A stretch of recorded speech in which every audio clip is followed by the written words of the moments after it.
اس کا یہ مطالبہ منظور کر لیا اور نادر شاہ نے عباس سوئم کو معزول کر کے 1736 میں اپنی بادشاہیت کا اعلان کر دیا۔ 17 اکتوبر 1736 کو ایران اور ترکی کے درمیان میں صلح نامے پر باضابطہ طور پر دستخط ہو گئے۔ ترکوں نے گرجستان اور آرمینیا پر ایران کا قبضہ تسلیم کر لیا اور دونوں سلطنتوں کی حدود وہی قرار پائیں جو سلطان مراد چہارم کے زمانے میں مقرر ہوئی تھیں۔ اب نادر شاہ نے 80,000 فوج کے ساتھ قندھار کا رخ کیا جو ابھی تک افغانوں کے قبضے میں تھا۔ 9 ماہ کے طویل محاصرے کے بعد 1738 میں قندھار فتح کر لیا گیا۔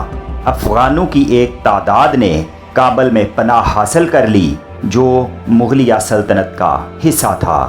نادر شاہ نے ان پناہ گزینوں کی واپسی کا مطالبہ کیا، لیکن جب اس کو کوئی جواب نہیں ملا تو نادر شاہ نے کابل بھی فتح کر لیا۔ مغلیہ سلطنت کا کھوکھلا پن ظاہر ہو چکا تھا، اس لیے نادر شاہ نے اب دہلی کا رخ کیا۔ وہ درہ خیبر کے راستے برِ صغیر کی حدود میں داخل ہوا اور پشاور اور لاہور کو فتح کرتا ہوا کرنال کے مقام تک پہنچ گیا جو دہلی میں صرف 70 میل شمال میں واقع تھا۔ مغلیہ سلطنت کی بد انتظامی اور اندرونی خلفشار کا اندازہ اس بات سے لگایا جا سکتا ہے کہ نادر شاہ تو کابل سے 600 میل کا فاصلہ طے کر کے کرنال پہنچ گیا، لیکن محمد شاہ المعروف محمد شاہ رنگیلا اپنی پوری فوج 70 میل دور کرنال تک میں جمع نہ کر سکا اور توپ خانے کے پہنچنے سے پہلے ہی لڑائی شروع ہو گئی۔ نتیجہ ظاہر تھا، نادر شاہ کے توپ خانے نے ہزاروں ہندوستانی فوج بھون ڈالے، لیکن ایرانی فوج کے گنتی کے چند سپاہی ہلاک ہوئے۔ نادر شاہ مارچ 1739 میں فاتحانہ انداز میں دہلی میں داخل ہوا اور 2 ماہ تک دہلی میں قیام پذیر رہا۔ اس دوران میں دہلی کے اوباشوں نے شہر میں گھومنے پھرنے والے ایرانی فوجیوں پر حملے شروع کر دیے اور ان کی ایک بڑی تعداد کو قتل کر دیا۔ نادر شاہ کے روکنے کے باوجود حملے بند نہیں ہوئے تو اس نے قتل عام کا حکم دے دیا، جس میں تقریباً 20,000 افراد مارے گئے۔ نادر شاہ دہلی کو چھوڑ کر اور بادشاہیت محمد شاہ کو واپس کر کے واپس تو چلا گیا، لیکن 200 سال کی جمع شدہ شاہی محل کی دولت اور شاہ جہاں کا مشہور تخت طاؤس باشمول کوہ نور ہیرا اپنے ساتھ ایران لے گیا۔ اس کی واپسی سندھ کے راستے ہوئی۔ دریائے سندھ تک کا سارا علاقہ اس نے اپنی سلطنت میں شامل کر لیا۔ ایران پہنچنے سے پہلے نادر شاہ نے 1740 میں بخارا اور خیوہ پر قبضہ کر لیا۔ دونوں ریاستوں نے ایران کی بالادستی قبول کر لی۔ اب سلطنت ایران پورے عروج پر پہنچ چکی تھی۔ اس کی حدود شاہ عباس کے زمانے سے بھی زیادہ وسیع ہو گئی تھیں۔ 1741 اور 1743 کے درمیان میں نادر شاہ داغستان کے پہاڑوں میں بغاوت کچلنے میں مصروف رہا، لیکن اس میں اس کو ناکامی ہوئی۔ 1745 میں 1,40,000 سپاہیوں پر مشتمل عثمانی ترکوں کی ایک فوج کو پھر شکست دی جو اس کی آخری شاندار فتح تھی۔ کہا جاتا ہے کہ داغستان کی شورش کو دبانے میں ناکامی نے نادر شاہ کو چڑچڑا بنا دیا تھا۔ اب وہ شکی اور بد مزاج ہو گیا تھا اور اپنے لائق بیٹے اور ولی عہد رضا کلی کو محض اس بے بنیاد شک کی بنیاد پر کہ وہ باپ کو تخت سے اتارنا چاہتا ہے اسے اندھا کر دیا۔ اس کے بعد ایران میں جگہ جگہ بغاوتیں پھوٹنے لگیں۔ ان بغاوتوں کو جب نادر شاہ نے سختی سے کچلا تو اس کی مخالفت عام ہو گئی۔ شیعہ برادری خاص طور پر اس کے مخالف ہو گئی۔ آخرکار 1747 میں اس کے محافظ دستے کے سپاہیوں نے ایک رات اس کے خیمے میں داخل ہو کر اس کو سوتے میں قتل کر دیا۔ نادر شاہ کو بجا طور پر ایشیا کا آخری فاتح کہا جا سکتا ہے۔ ایک ماہر سپہ سالار کی حیثیت سے اس کی جنگی صلاحیت بے مثال تھی، اور اس میدان میں اسلامی دنیا میں اس کے بعد ابراہیم پاشا مصری اور مصطفیٰ کمال کے علاوہ کوئی دوسرا شخص اس کا مد مقابل پیدا نہیں ہوا۔ اپنی جنگی صلاحیت اور فتوحات کی وسعت کے لحاظ سے اس کو بجا طور پر ایشیا کا نیپولین کہا جا سکتا ہے۔ نادر شاہ نے شیعہ سنی اتحاد کے لیے قابل تعریف کوششیں کیں۔ اس نے ایرانی شیعوں کو تبرہ سے روک کر فقہ جعفریہ کو اہل سنت والجماعت کے 5ویں مذہب کی حیثیت سے تسلیم کرانے کی کوشش کی، لیکن عثمانی ترکوں کے سخت موقف کی وجہ سے اس کو اس میں کامیابی نہیں ہوئی۔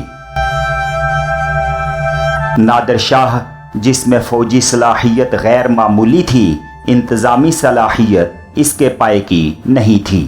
دہلی کے قتل عام کا تو اس پر زیادہ الزام نہیں آتا، لیکن آخر میں وہ بہت ظالم ہو گیا تھا۔ مورخین کہتے ہیں کہ اگر نادر شاہ بخارا اور خیوہ کی فتح کے بعد مر جاتا تو ایران کا انتہائی نیک نام حکمران ہوتا۔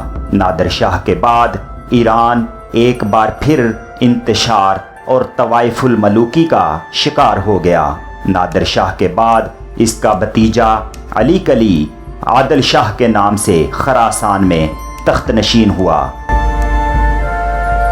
لیکن 1 سال ہی حکومت کر پایا تھا کہ نادر شاہ کے اندھے لڑکے رضا کلی کا بیٹا شاہ رخ 15 سال کی عمر میں 1748 میں مشہد میں تخت نشین ہو گیا، لیکن ایک شیعہ سردار نے اس کو معزول کر کے اندھا کر دیا۔ نادر شاہ کے ایک افغان سردار احمد شاہ ابدالی نے افغانستان میں اپنی خود مختار حکومت قائم کر لی اور شاہ رخ کو 1749 میں دوبارہ تخت دلا دیا اور اس کو اپنی حمایت میں لے لیا۔ افشار خاندان کی یہ حکومت افغانوں کی زیر سرپرستی 1796 تک قائم رہی۔ حکیم الامت علامہ حضرت محمد اقبال نے اپنی مجموعہ کلام باب الجبریل میں نادر شاہ کا ذکر کچھ یوں کیا ہے۔ اس نظم کا عنوان نادر شاہ افغان ہے۔ حضور حق سے چلا لے کے لولوئے لالا، وہ ابر جس سے رگے گل ہے مثل تار نفس، بہشت راہ میں دیکھا تو ہو گیا بےتاب، عجب مقام ہے جی چاہتا ہے جاؤں برس، صدا بہشت سے آئی کہ منتظر ہے تیرا، ہرا تو قابل و غزنی کا سبزائے نورس، سرشک دیدہ نادر با داغ لالا فشاں، چنا کے آتش اوراد گر فرو نہ نشاں۔ تو دوستو، امید ہے آپ کو آج کی ہماری یہ معلوماتی ویڈیو ضرور پسند آئی ہوگی، تو کائنڈلی جاتے ہوئے ہمارے چینل کو سبسکرائب کیجئے، اس ویڈیو کو لائک کیجئے اور دوسروں کے ساتھ شیئر کیجئے۔ جلد ہی ملتے ہیں ایک نئی ویڈیو کے ساتھ۔ اپنا ڈھیر سارا خیال رکھیے۔ اللہ حافظ۔